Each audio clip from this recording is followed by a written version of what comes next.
how do you build an empire? You probably think of massive armies, huge battles, right? But what if I told you one of the biggest land grabs in history wasn't just one with cannons, but with contracts?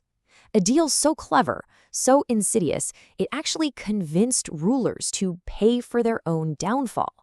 This is the story of how one man basically bought an empire. Okay, so let's set the scene. It's 1798. The British East India Company is in India, but they're mostly just traders. The thinking back in London was simple. War is expensive, it's bad for business. So the official policy was one of non-intervention. Just play it safe, consolidate what you have, and don't rock the boat. But then, in 1798, a new governor general shows up in Bengal, and he looks at this whole cautious trade-first setup and sees something completely different. He sees a golden opportunity for absolute, total domination. And that man's name was Richard Wellesley. Now, Wellesley wasn't some bean counter sent to make sure the books were balanced. No, he had a much grander vision. He wanted to transform the company from a trading firm into a sprawling, continent-spanning empire. He was here to expand, period. I mean, this was a complete 180 in policy. His predecessor, Sir John Shore, lived by the mantra, peace is good for trade. Makes sense, right? Well, Wellesley came in and completely flipped the script. For him, the new rule was aggressive expansion. The new mantra, control is good for trade. So what was the situation in India when Wellesley arrived? You can think of it like a giant, complicated chessboard. The old, mighty Indian powers, like the Kingdom of Mysore and the Maratha Confederacy, were getting weaker, mostly because they were fighting among themselves. This created a huge power vacuum, a massive opportunity for someone to step in. But there were also some pretty serious threats on the board. And you know what? These threats actually fueled Wellesley's ambition. You had industrialists back in Britain screaming for access to the entire Indian market. And there was this deep, paranoid fear of two major rivals, Napoleon's France, who were sniffing around, and the ruler of Afghanistan, Zaman Shah, who's threatening to invade from the northwest. For Wellesley, the answer to all of these problems was the same: get total control. But how do you do that? I mean, even in a weakened state, powers like the Marathas were still incredibly formidable. Launching an all-out war on every front would be unbelievably expensive and super risky. Wellesley needed a better tool, something more elegant, more efficient than just brute force conquest.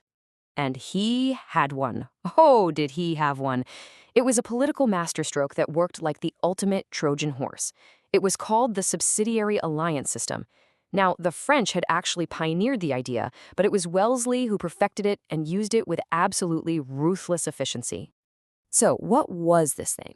Well, on the surface, the offer sounded pretty good.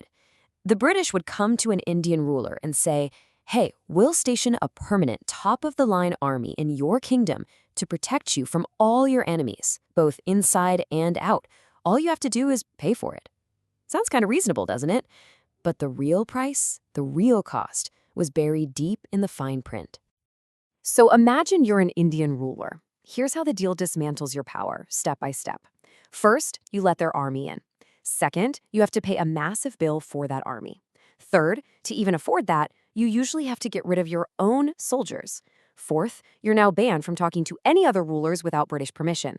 And the final nail in the coffin, a British resident moves into your court to, advise you, which really means he's now the one calling the shots. It really boiled down to this. It was an offer of protection, but the price was your independence. The rulers became little more than puppets in their own palaces. Wellesley did not waste a single second putting this plan into action. He started targeting the most important states, one after another, and it set off a chain reaction of British dominance right across the subcontinent. And man, those dominoes fell fast. Hyderabad signed in 1798, the same year Wellesley arrived.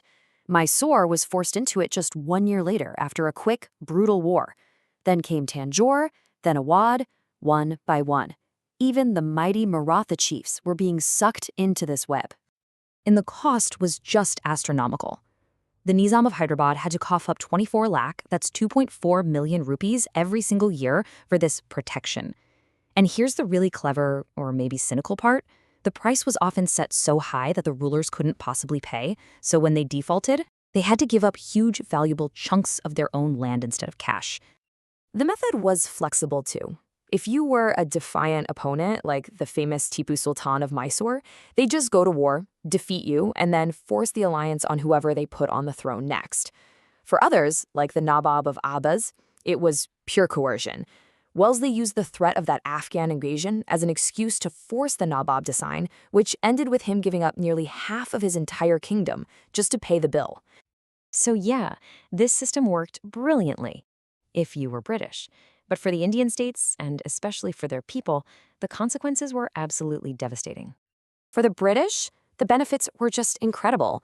They got to keep this massive, modern army in India at basically zero cost to themselves because the Indian states were paying for it. They could wage wars anywhere they wanted, and with a British resident whispering in the ear of every major ruler, they quickly became the undisputed top power in all of India. And on the flip side, what did the Indian rulers lose? Well, they lost everything that actually makes you a ruler. The right to defend yourself, the right to make your own alliances, the right to hire your own advisors, the right to settle your own disputes. They had the crown and the palace, but the power was gone. But this goes beyond just politics and maps. There was a very real human cost. When these local armies were disbanded, hundreds of thousands of soldiers suddenly had no job, no income. Many of them ended up turning to banditry just to survive. And the regular people suffered too. Because now their own rulers were protected by the British, they didn't really have to care about their subjects anymore, which often led to terrible misgovernment and neglect. So when you step back and look at it, Lord Wellesley's 7 years in India were maybe the most important, most transformative period in the entire history of the British Raj. He was, without a doubt, the true architect of the British Empire in India. And the whole thing happened at lightning speed. Think about it. He shows up in 1798 to a bunch of trading posts, and by the time he leaves in 1805, he's laid the foundation for an empire that would rule for another 150 years. He literally redrew the map of India forever. Which really leaves us with one big final question. Was Wellesley's subsidiary alliance system a masterstroke of political genius? A brilliant, low-cost strategy for building an empire? Or was it something a lot darker? A sophisticated, brilliantly executed protection racket on a continental scale? Maybe the real answer is it was both.